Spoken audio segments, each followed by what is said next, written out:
예, 말씀드린 대로 오늘부터 신약 성경을 통독하게 되는데, 이제 처음 8일 동안은 예수님의 생애를 기록한 사복음서를 읽게 됩니다. 성경에서 가장 중요한 부분이라고 할 수 있습니다.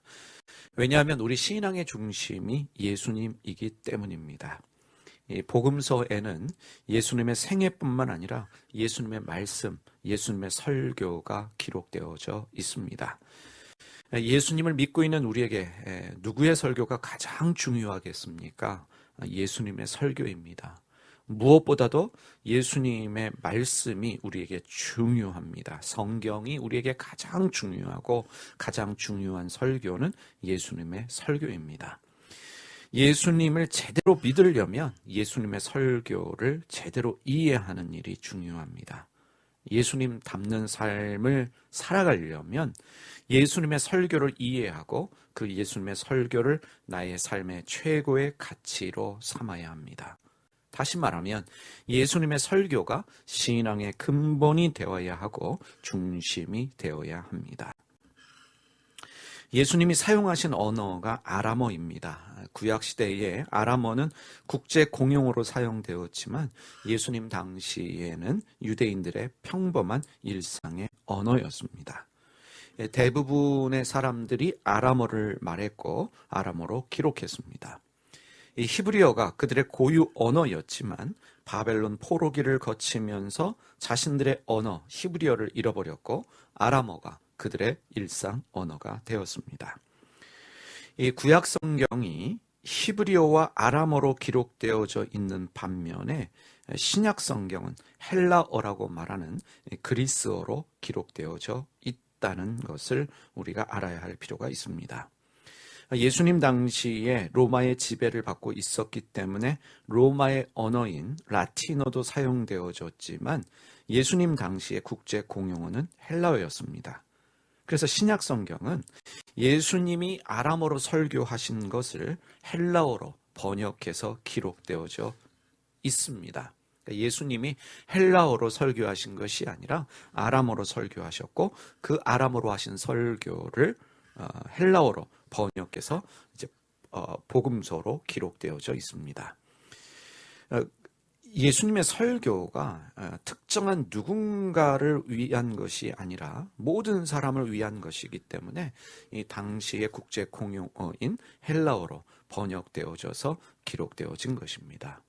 복음이라고 하는 것은 특정한 어느 사람, 어느 민족만을 위한 것이 아니라 모든 사람, 모든 민족을 위한 것입니다. 그래서 성경은 특별히 신약 성경은 이 철학이나 문법에 사용되는 고급 그리스어가 아니라 일상생활에서 사용되어지는 평범한 그리스어를 사용하고 있습니다. 쉽게 말하면 시장과 길가에서 사용되어지는 말투로 기록되어져 있다는 것입니다. 이 복음이라고 하는 것은 고차원적이고 고상한 그 무엇이 아닙니다. 이 복음은 일상의 평범함입니다. 모든 사람들이 공용할 수 있는 헬라어로 기록되어져 있고 그 헬라어도 철학이나 문학에 사용되어지는 어려운 그리스어가 아니라 평범한 시장에서 길가에서 사용되어지는 누구나 이해할 수 있는 말투로 기록되어져 있습니다. 복음은 일상의 평범함입니다. 고차원적이고 고상한 그 무엇이 아니다라는 것을 기억해야 합니다. 사람으로 오셔서 사람과 더불어 사신, 그래서 사람을 이해하시는 하나님이 우리에게 주시는 말씀, 그것이 성경의 말씀입니다. 우리가 8일 동안 이제 사복음서를 살펴보게 될 터인데 이 사복음서를 먼저 이해하는 일이 필요합니다. 이 마태복음부터 보면 이 마태복음은 세리 출신의 예수님의 제자였던 마태가 쓴 복음서입니다. 그래서 마태복음을 살펴보면 예수님의 설교가 길게 자세하게 기록되어져 있습니다. 이 마태복음은 누구를 대상으로 쓰여진 말씀이냐? 구약에 대해 능통한 유대인들을 위해서 쓰여진 말씀입니다. 그래서 마태복음을 읽다 보면 구약에서 예언되어진 메시아가 예수님이다라는 사실을 강조하고 있습니다. 그래서 예수님이 아브라함과 다윗의 후손임을 강조하는 족보로 시작하고 있어요. 또한 구약의 말씀이 이루어졌다, 성취되었다라는 표현이 자주 등장하기도 합니다. 이 구약에 대해서 잘 알고 있는 유대인들을 위해서 쓰여진 말씀이기 때문에 바로 구약에서 예언되어진 메시아가 예수님이다라는 사실을 마태복음에서는 강조하고 있습니다. 이 마태복음 1장의 족보가 등장을 합니다. 이 족보에 중요한 몇 가지 특징이 있습니다. 여러분 가지신 통독 성경 1014페이지로 가시겠습니다. 여러분이 가지신 통독 성경 1014페이지로 가시면 이제 마태복음 1장의 족보가 나옵니다. 여기에 몇 가지 특징이 있는데 그 특징 중에 하나는 여자들의 이름이 등장한다는 사실입니다. 자, 1장 3절, 마태복음 1장 3절 보겠습니다. 유다는 다말에게서 베레스와 세라를 낳고, 이 다말이 누굽니까? 다말은 이방 여자로 여겨지는 유다의 며느리입니다. 시아버지가 며느리를 통해서 자녀를 낳았습니다. 이방 여자에게서, 그것도 며느리에게서 자녀가 태어났어요. 예수님의 조상입니다. 5절로 가보겠습니다. 살모는 라합에게서 보아스를 낳고, 이 라합은 우리가 잘 알고 있는 여자입니다. 여리고성에 몸 파는 이방 여자였습니다. 이 기생이라고 기록되어져 있는 몸을 파는 이방 여자가 라합이었습니다. 예수님의 조상입니다. 이어지는 5절 말씀 계속해서 보면 보아스는 룻에게서 오벳을 낳고 라고 기록하고 있는데, 룻은 이스라엘 사람들이 경멸하고 있었던 모압의 여자로서 과부였습니다.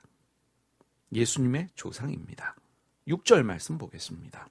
6절에 보면 다윗은 우리아의 아내에게서 솔로몬을 낳고 라고 기록하고 있는데, 우리아의 아내는 밧세바입니다. 역시 이방 여자로 여겨집니다. 다윗과 밧세바의 만남 그리고 결혼은 정상적인 범위를 벗어난 일이었습니다. 그래서 마태복음에서는 밧세바라는 이름을 기록하지 않고 우리아의 아내다라고 하는 것을 기록하면서 두 사람의 만남과 결혼이 비정상적이었다는 것을 노골적으로 표현하고 있습니다. 이들 여자를 통해서 성경은 무엇을 말씀하고 있는가? 왜 마태복음은 이방 여자들, 그것도 문제 있는 관계라고 여겨지는 일들을 기록하고 있는가? 이 족보를 통해서 당시의 유대인들 뿐만 아니라 현재를 사는 우리에게도 많은 질문을 던지고 있습니다. 하나님의 일이라고 하는 것은 인간의 상식을 벗어납니다. 하나님은 인간의 과오와 실수까지도 주님 나라를 위해서 사용하십니다. 하나님은 유대인만의 하나님이 아니라 이방인들의 하나님이 되시기도 합니다. 족보를 통해서 우리에게 그러한 사실을 깨닫게 합니다. 하나님의 일은 인간의 상식을 벗어난다. 하나님은 인간의 과오와 실수까지도 사용하신다.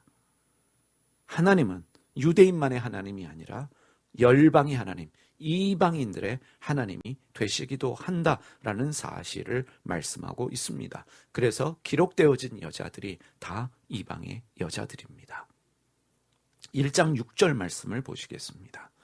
1장 6절, 야곱은 마리아의 남편 요셉을 낳았으니 마리아에게서 그리스도라 칭하는 예수가 나시니라. 마태복음의 족보는요, 아브라함이 이삭을 낳았다라는 표현으로 시작되고 남자들이 아이를 낳는 것으로 기록하고 있습니다. 아브라함이 이삭을 낳았고 이삭은 야곱을 낳았고 이런 식으로 기록하고 있습니다. 그런데 예수님은 마리아에게서 태어났다, 마리아가 낳은 것으로 말씀하고 있습니다. 왜 이런 표현을 하고 있는 것일까? 마태복음의 족보를 시작한 이 관례를 따르면 요셉이 그리스도라 칭하는 예수를 낳았다라고 말하는 것이 맞습니다. 그럼에도 불구하고 성경은 1장 16절에서 마리아에게서 그리스도라 칭하는 예수가 태어났다라고 말씀하고 있습니다. 이렇게 표현하고 있습니다. 여러분, 우리가 잘 알고 있듯이 예수님은 요셉과 상관없이 아버지가 없이 태어났습니다. 그러면 아버지에게서 태어나지 않았다라고 하는 것은 아버지와 상관없이 남자와의 관계 없이 태어났습니다. 그럼 결론적으로 아브라함과 다윗과 상관이 없게 됩니다. 유전학적으로 아브라함과 상관이 없습니다. 다윗과도 상관이 없습니다. 이 난제를 설명하고 있습니다. 여러분, 창세기 3장 15절에서 하나님이 약속하신 구세주는 여자의 후손입니다. 여자에게서 태어나는 후손, 남자와 상관없이 태어나는 후손입니다. 그것이 여자의 후손이에요. 그분이 누굽니까? 예수님인 것을 말씀하고 있습니다. 창세기 3장 15절에서 약속하신 여자의 후손, 남자와 상관없이 태어나는 여자의 후손이 예수님인 것을 말씀하고 있습니다. 예수님은 마리아가 낳은, 여자가 낳은 여자의 후손으로 이 세상에 오신 하나님이 약속하신 구원자이십니다. 그런데 이 마리아가 요셉과 정혼한 사이였습니다. 이 정혼이라고 하는 것은 이미 결혼한 상태다라고 해도 상관이 없는 상태입니다. 그러면 마리아와 요셉이 결혼한 사이라면 마리아에게서 태어나는 예수님은 요셉의 아들이 되어지는 거예요. 족보상으로 예수님은 아브라함의 후손이 되는 것이고 다윗의 후손이 되어지는 것입니다. 이것을 말하고 있습니다. 그러면서 이 세상에 오신 예수님은 유대인들뿐만 아니라 이방인, 죄인들마저도 구원하신다라는 사실을 이 족보를 통해서 우리에게 말하고 있습니다. 여러분, 단순하지는 않습니다. 이 족보를 통해서 누가 누구를 낳았다라고 하는 집안의 어떠한 조상이 누구고 후손이 누구다라는 사실을 말하고 있는 것 같은데 이 족보 안에 복음이 있다는 사실입니다. 중요하기 때문에 다시 한번 반복합니다.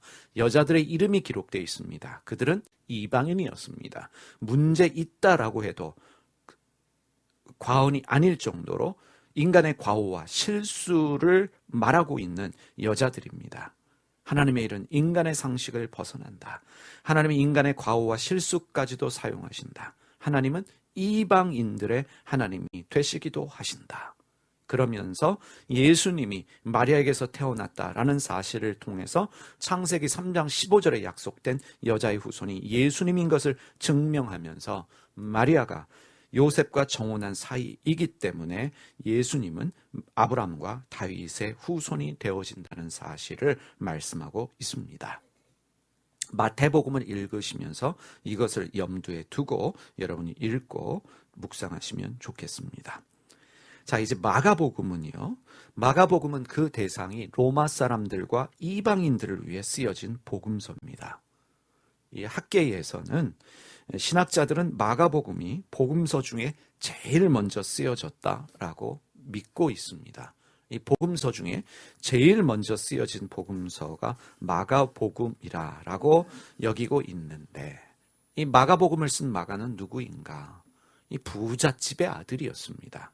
그리고 그의 집은 120명이 들어갈 수 있는 다락방을 가진 큰 집이 있었고 그의 집은 교회와 같은 역할을 했습니다. 사도행전에서는 이 마가의 집을 교회로 기록하고 있습니다. 예수님의 마지막 만찬을 가진 장소일 뿐만 아니라 예수님이 승천하신 후에 제자들이 모여서 기도하던 장소, 그래서 성령이 임하신 장소가 바로 마가의 다락방, 마가의 집에 있었던 다락방입니다. 이 마가복음에는 예수님이 잡혔을 때 한 청년이 벗은 몸으로 도망가는 이야기가 기록되어져 있습니다. 마가복음 14장 51절에서 52절 말씀, 여러분이 가지신 성경 1255페이지에 가시면 이렇게 기록되어 있습니다. 한 청년이 벗은 몸에 배 홑 이불을 두르고 예수를 따라가다가 무리에게 잡힘에 뱃 홑 이불을 버리고 벗은 몸으로 도망하니라. 이 청년이 누구냐? 마가입니다. 마가는 예수님이 잡히셨을 때 이 홑 이불을 두르고 가다가 무리에게 잡힐 때 그 이불을 버리고 벗은 몸으로 도망한 사람, 이게 마가복음에만 기록되어 있어요. 마가입니다. 마가는 바나바의 사촌입니다. 바나바와 바울이 갈라서게 한 원인을 제공한 사람이 마가이기도 합니다. 이 마가가 바울의 1차 전도 여행 때 함께 했었는데 힘들고 어려워서 중간에 포기하고 집으로 돌아갔어요. 그래서 바울은 이 부잣집 청년이 마음에 들지 않았던 것 같습니다. 그래서 2차 전도 여행 때 마가가 합류하기 원했지만 바울은 그를 용납하지 않았습니다. 쉽게 말하면 과거가 있는데, 성실하지 않은데 함께 갈 수 없다. 그래서 결국 이 일로 바나바와 바울은 서로 다른 길을 가게 됩니다. 바울은 실라와 함께, 바나바는 마가와 함께 서로 다른 길로 향해 전도여행을 떠납니다. 하지만 마가는 훌륭하고 성숙한 사역자가 됩니다. 베드로의 아들과 같은 동역자로 교회를 섬기고 나중에 바울마저도 마가를 인정하게 됩니다. 이 마가복음은 예수님의 기적을 강조하며 기록되어져 있습니다. 그래서 예수님의 기적을 중심으로 기록하고 있는데, 이 마가복음의 특징은요, 빠른 전개에 있습니다. 그리고 본론을 곧바로 시작합니다.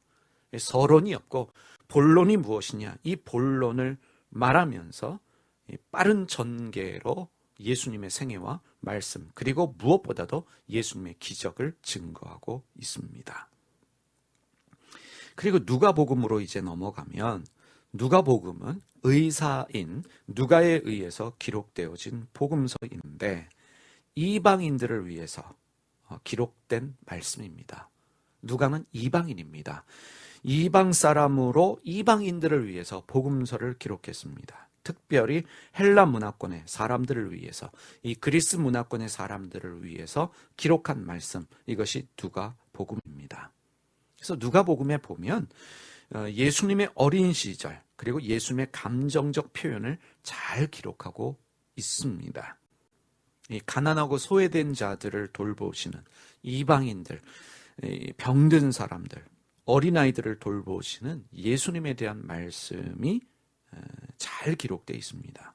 그러한 예수님, 가난하고 소외된 자들을 돌보시는, 병든 자들을 돌보시는 예수님을 강조해서 설명하는 복음서가 누가복음입니다. 그래서 인자로 오신, 사람으로 오신 예수님을 말하면서 예수님의 인간적인 면들을 기록한 복음서가 누가복음이다 라고 하는 것을 우리가 이해할 필요가 있습니다. 이 누가복음에도 예수님의 족보가 기록되어져 있습니다. 그런데 누가복음에 기록된 족보는요, 마태복음과 달리 밑에서 위로 찾아가는 형식입니다. 이 마태복음은 아브라함으로부터 시작해서 밑으로 내려오지요. 그런데 누가복음은 예수님으로 시작해서 하나님으로 올라가는 형식입니다. 마치 이런 식입니다. 나는 누구인가? 라는 질문에 답을 찾아가는 형식입니다. 나로부터 시작하는, 그래서 나의 근원이 무엇이냐, 시작이 무엇이냐, 그 답을 찾아가는 방식입니다. 누가는 그리스 철학에 능통한 사람으로 여겨집니다. 그래서 변증법적인 방법으로 예수님을 보내신 분이 하나님이신 것과, 그리고 우리의 시작이 하나님이다 라고 하는 것을 동시에 설명하고 있습니다. 이 마태, 마가, 누가복음을 우리가 공관복음이다라고 이야기합니다. 같은 관점으로 쓰여졌다라고 해서 공관복음이라고 이야기를 합니다. 예수님의 생애에 관한 같은 관점으로 기록되어졌기 때문에 공관복음이다. 마태, 마가, 누가복음을 그렇게 이야기합니다. 요한복음은 이 세 복음서와는 다른 관점으로 쓰여졌습니다. 요한복음은 예수님의 제자 요한이 기록한 복음인데 예수님이 가장 사랑하시던 제자로 알려져 있고 그리고 예수님의 제자 중에서 가장 오랫동안 생존했던 사람이 요한입니다. 예수님의 어머니 마리아를 모시고 에베소 교회를 목회한 것으로 알려졌는데 요한복음뿐만 아니라 요한 1서, 2서, 3서를 남겼고 반모섬에 유배생할 때 하나님이 보여주신 환상을 요한계시록으로 기록한 사람이 요한입니다. 요한복음은요, 다른 복음서에 비해서 상당히 교리적이고 신학적인 책입니다. 모든 사람들을 위한 복음, 요한복음입니다. 요한복음을 기록한 목적이 무엇이냐? 요한은 요한복음에서 이렇게 설명하고 있습니다. 요한복음 20장 30절에서 31절, 여러분이 가지신 통독성경 1269페이지로 가시면 이렇게 기록하고 있습니다. 예수께서 제자들 앞에서 이 책에 기록되지 아니한 다른 표적도 많이 행하셨으나 오직 이것을 기록함은 너희로 예수께서 하나님의 아들 그리스도이심을 믿게 하려 함이요 또 너희로 믿고 그 이름을 힘입어 생명을 얻게 하려 함이니라. 요한복음을 기록한 목적은 예수님께서 하나님의 아들이신 것, 예수님이 하나님 되심을 말씀하고 있고 그래서 너희가 그것을 믿어서 그 이름을 힘입어 생명을 얻게 하려 함이라. 이것이 요한복음이 기록된 목적입니다.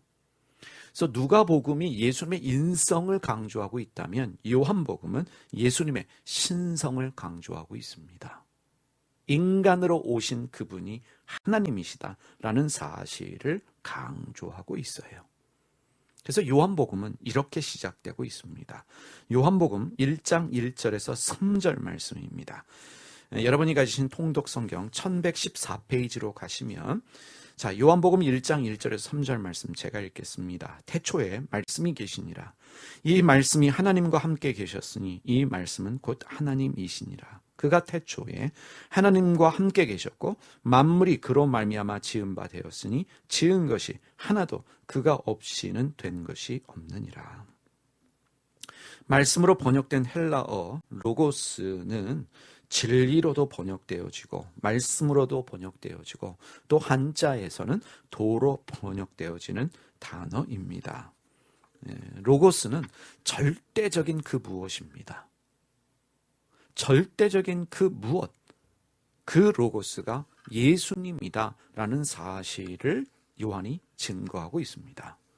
그 로고스 되시는 절대적인 그 무엇이 되시는 예수님이 하나님과 함께 계셨고 그 로고스는 하나님이다라는 논리로 말하고 있습니다. 로고스, 절대적인 그 무엇은 예수님이고 그 예수님이 지금도 우리와 말씀으로 함께 계신다라는 뜻으로 이해하면 좋을 것 같습니다. 상당히 교리적이고 상당히 신학적인 표현이지요. 태초에 말씀이 있었습니다. 그 말씀이 하나님과 함께 계셨고 그 말씀이 하나님이셨습니다. 그 말씀으로 세상이 창조되었습니다. 이 심오하고도 놀라운 말씀, 이 로고스 되시는 절대적인 그 무엇이 되시는 예수님은 하나님이시며 그 하나님은 지금도 우리와 말씀으로 함께 계십니다.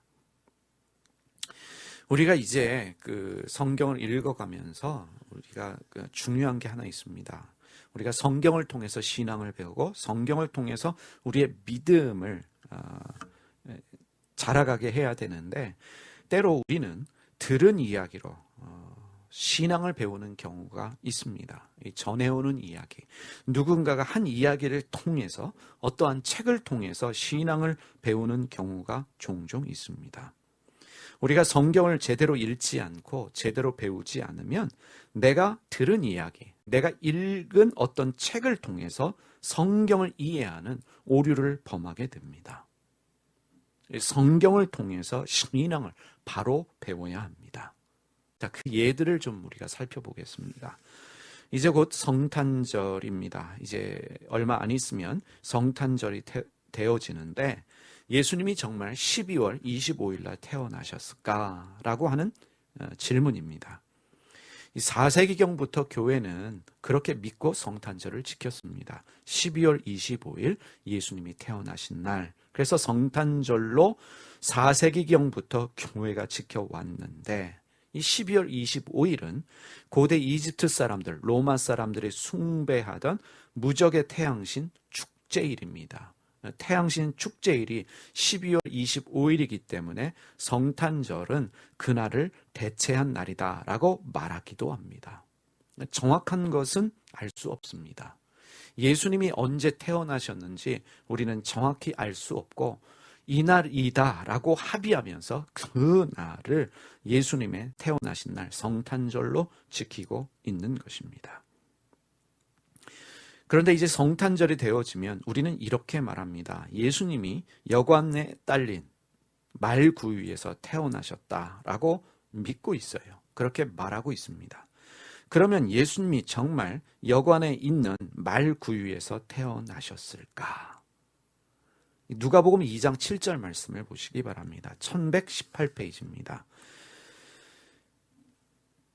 누가복음 2장 7절 말씀 제가 읽습니다. 첫 아들을 낳아 강보로 싸서 구유에 뉘었으니 이는 여관이 있을 곳이 없음이러라.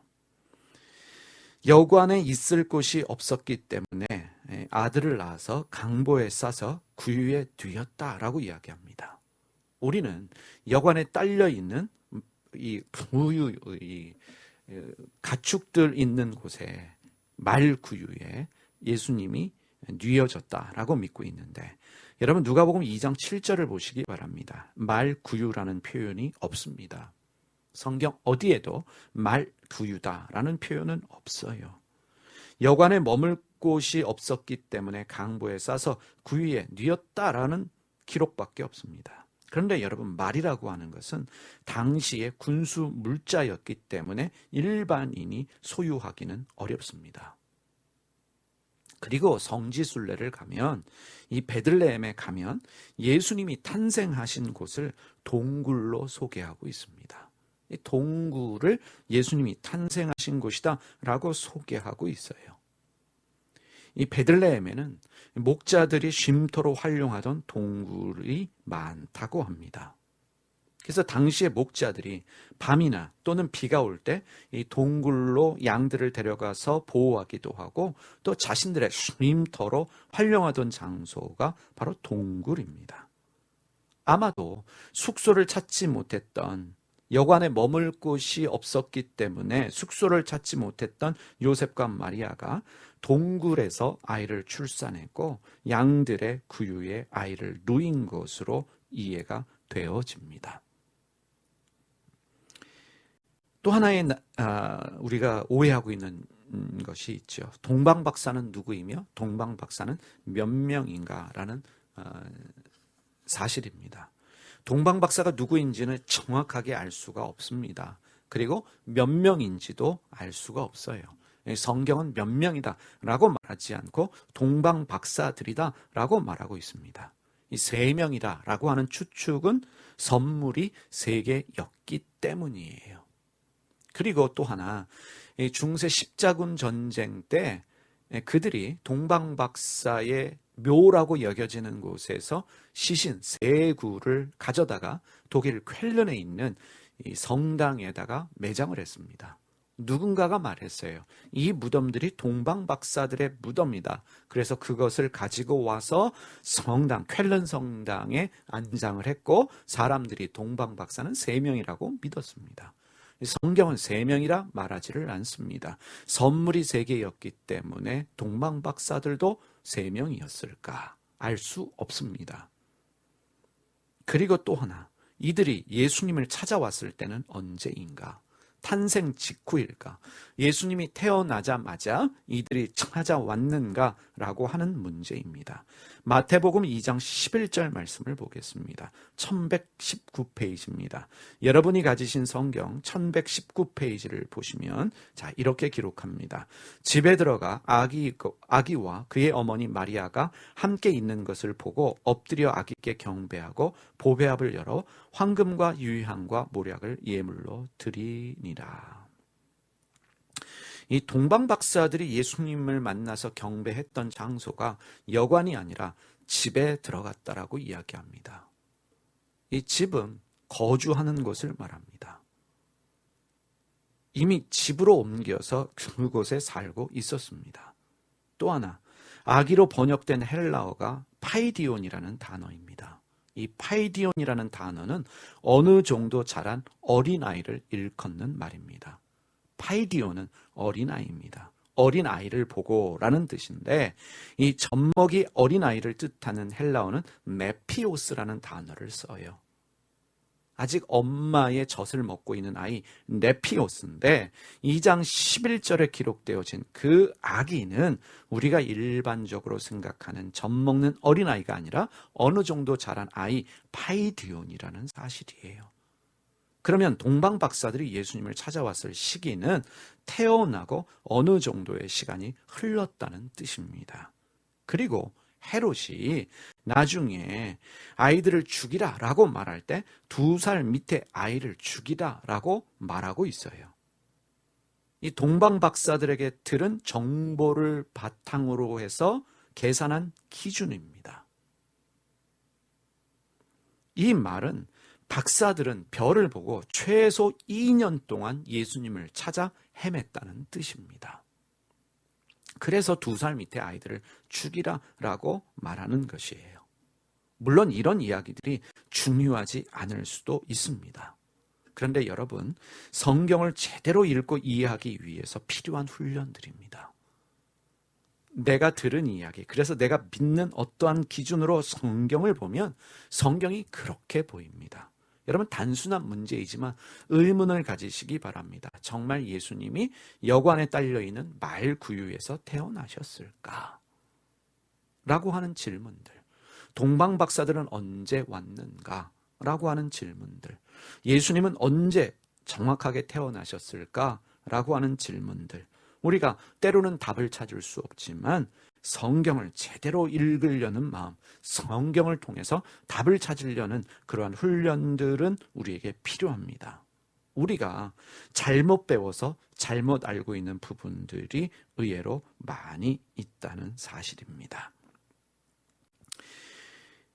이제 마태복음 3장 13절로 가겠습니다. 예수님이 이제 탄생하시고 나서 예수님의 12살 때를 기록한 말씀이 누가복음이에요. 누가복음에는 예수님의 어린 시절, 그 12살 때 이야기를 기록하고 있고, 이제 예수님이 세례 받으심으로 그 사역을 시작하시는데, 마태복음 3장 13절에서 17절 말씀, 여러분이 가지신 성경 1122페이지에 함께 보시겠습니다.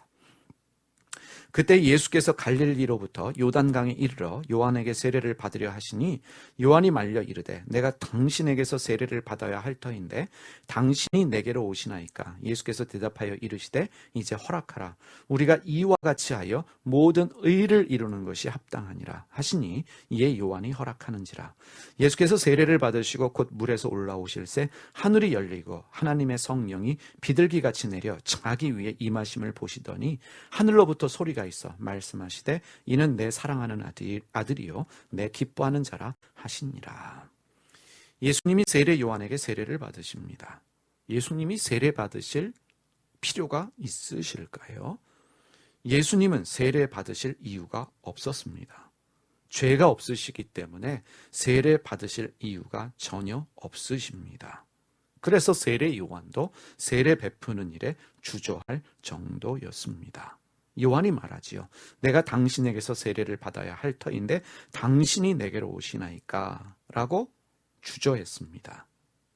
그럼에도 불구하고 예수님은 세례를 받으셨습니다. 왜 세례를 받으셨는가?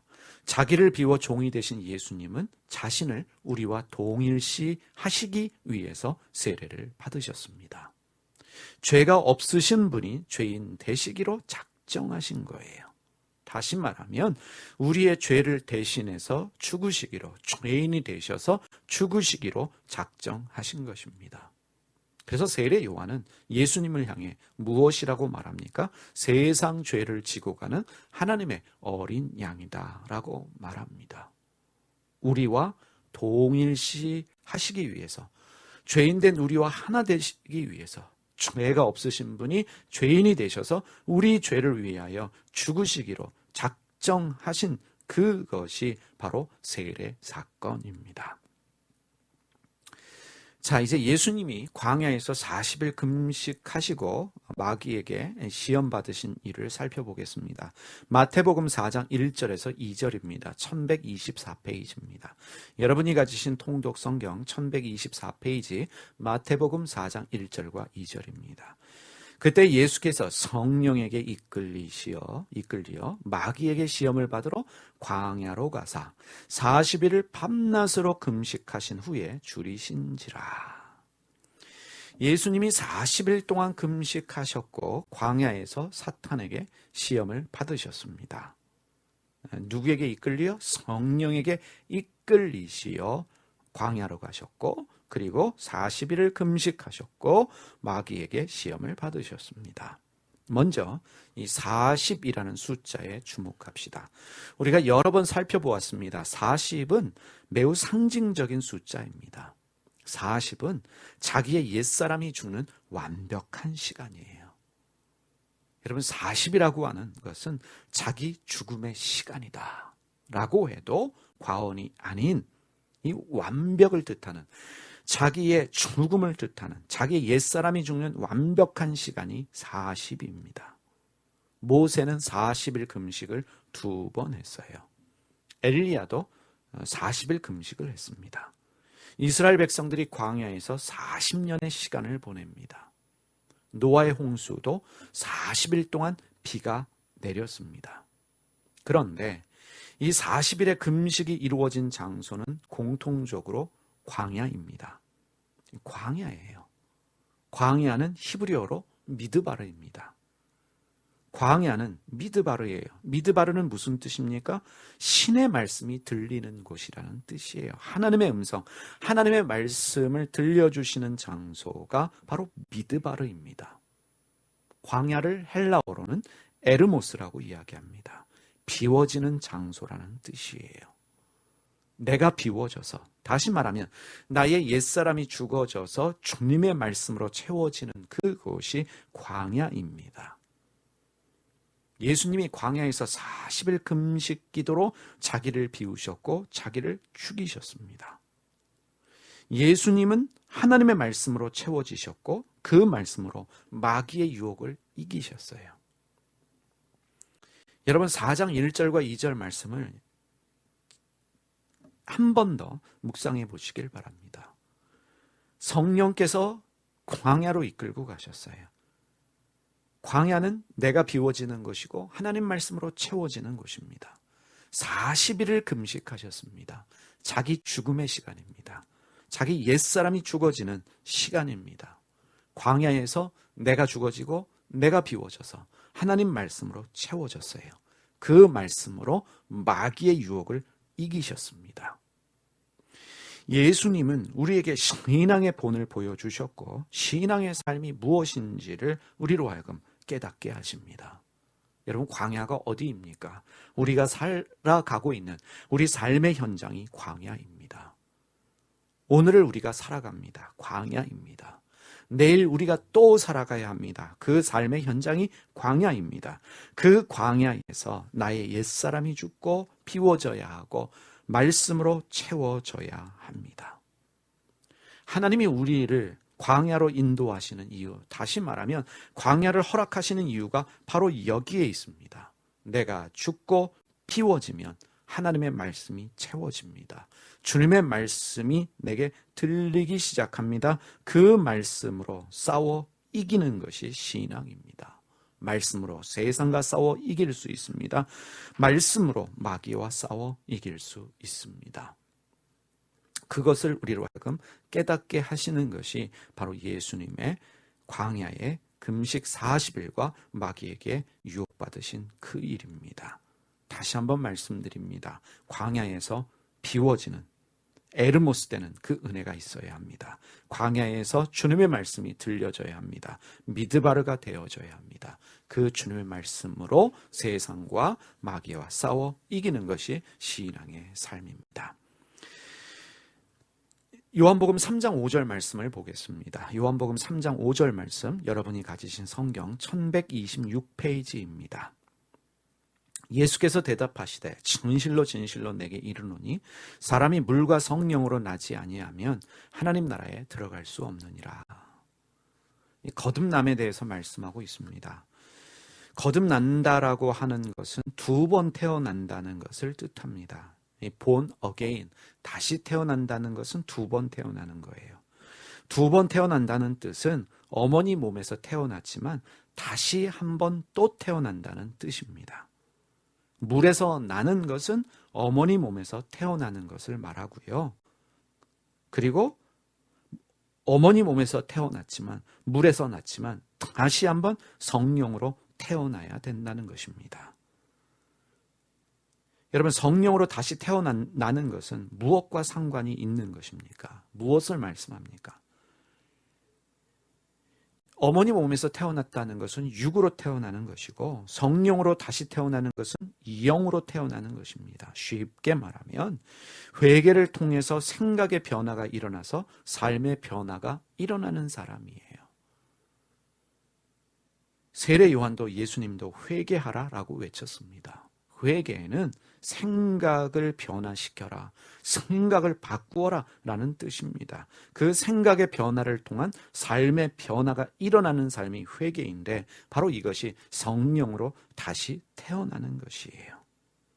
성령이 내 안에 계셔서 나를 만드시는 그리스도의 삶을 말합니다. 하나님이 우리에게 왜 광야를 허락하실까요? 광야로 데려가시는 이유가 무엇일까요? 광야에서 우리를 비우시고 우리 안에 말씀을 주십니다. 그 이유가 무엇이냐? 성령으로 다시 태어나게 하시기 위해서입니다. 기록되어진 말씀, 성경을 주신 이유도 여기에 있습니다.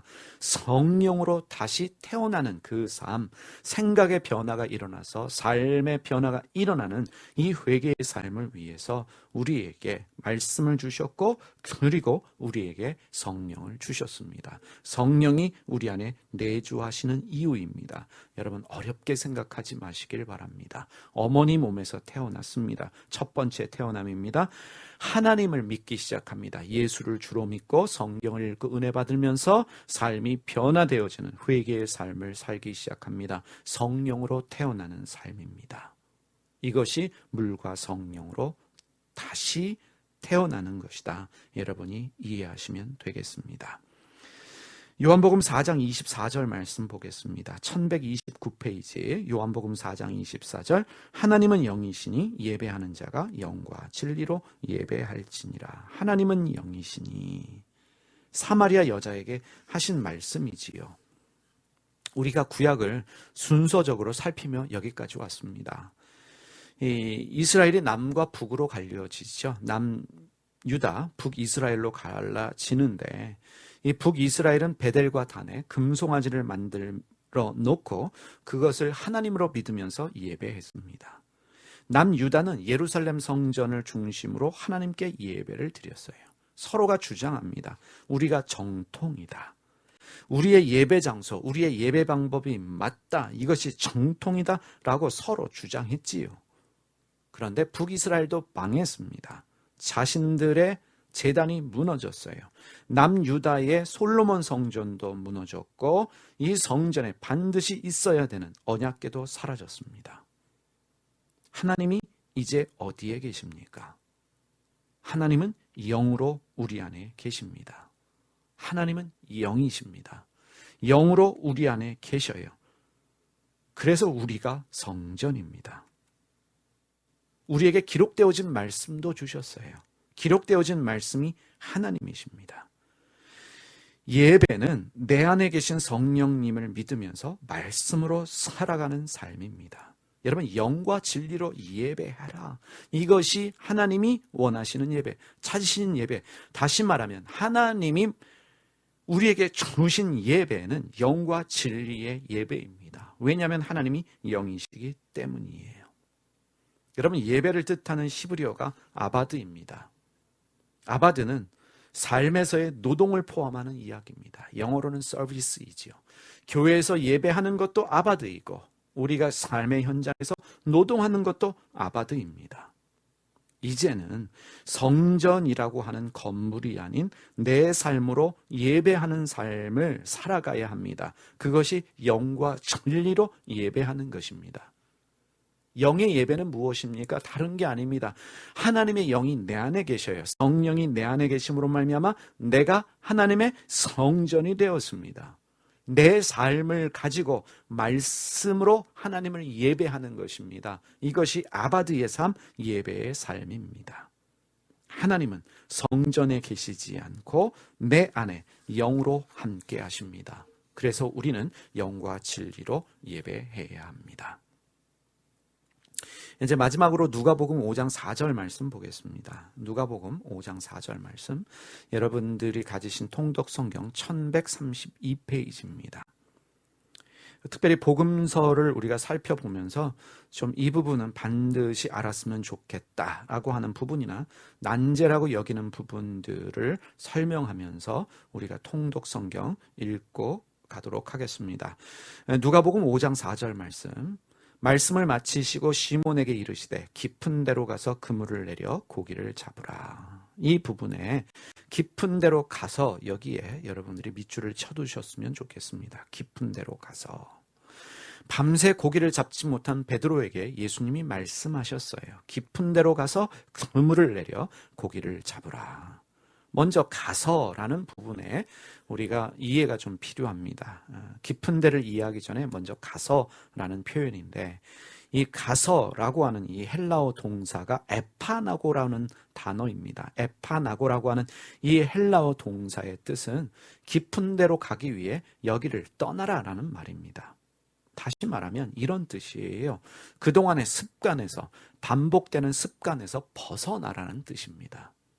사실은 우리말로 번역하기 힘든 단어다라고 여겨져요. 그동안의 습관에서, 반복되는 습관에서 떠나라. 어디로 가기 위해? 깊은 데로 가기 위해 떠나라는 거예요. 근데 중요한 것은 그동안 반복했던 그 습성을 버리고, 그동안의 습관을 버리고 깊은 데로 가라라고 말씀하십니다. 이 깊은 데가 헬라어로 바소스입니다. 이 바소스라고 하는 이 헬라어의 의미는 시면입니다. 미지의 세계예요. 깊은 깨달음을 주는 어떤 장소입니다. 여러분, 어떤 특정한 장소가 아니라 내가 그동안 가보지 못한 곳, 내가 가지 않은 곳, 그동안 내가 그물을 내리지 않은 어떤 두려움의 그 장소가 바로 바소스입니다. 바소스로 가기 위해서 떠나라. 그동안의 습관을 버리고, 반복되는 습관을 버리고 가라라는 말씀이에요. 베드로가 가지 않았던 곳, 한 번도 그물을 내리지 않았던 그 두려움의 장소, 가라는 것입니다. 주님의 말씀은 우리를 바소스로 인도합니다. 예수님이 말씀하셨어요. 베드로에게 말씀하셨습니다. 깊은 데로 가서 그물을 내려 고기를 잡으라. 주님의 말씀은 우리에게도 동일합니다. 밧솥으로 가도록 요구하고 있습니다. 밧솥으로 가기 위해서는 일상의 습관에서 벗어나야 합니다. 미지의 세계에 발을 내딛는 일이 우리에게 필요합니다. 신앙이 바로 그런 것입니다. 그동안에 반복되어지는 일상의 습관을 버리고 주님이 말씀하시는 그곳을 향해서 우리가 발을 내디뎌야 합니다. 신앙은 미지의 세계를 향해서, 내가 한 번도 가보지 않은 그 시면을 향해서 가는 것입니다. 그동안에 반복되는 습관, 그동안에 내가 했던 그것들을 버리고 비록 두려움의 장소이지만 말씀을 붙잡고 말씀을 의지해서 가는 것이 신앙이에요. 그 말씀에 순종할 때 믿음이 진일보하고 변화가 생겨납니다. 그 시면에서, 그 밧소스에서 베드로는 놀라운 경험을 합니다. 자신이 죄인이라는 사실을 깨닫고 결국은 모든 것을 다 버리고 예수님을 따르게 됩니다. 우리에게는 밧소스의 이 체험이 필요합니다. 그 체험을 하기 위해서 무엇보다 필요한 첫 번째는 말씀을 듣는 일이요, 두 번째는 말씀을 듣고 그동안의 습관, 반복되는 습관에서 벗어나 한 번도 그물을 내리지 않은 그 장소로 향하는 발걸음이 우리에게 필요합니다.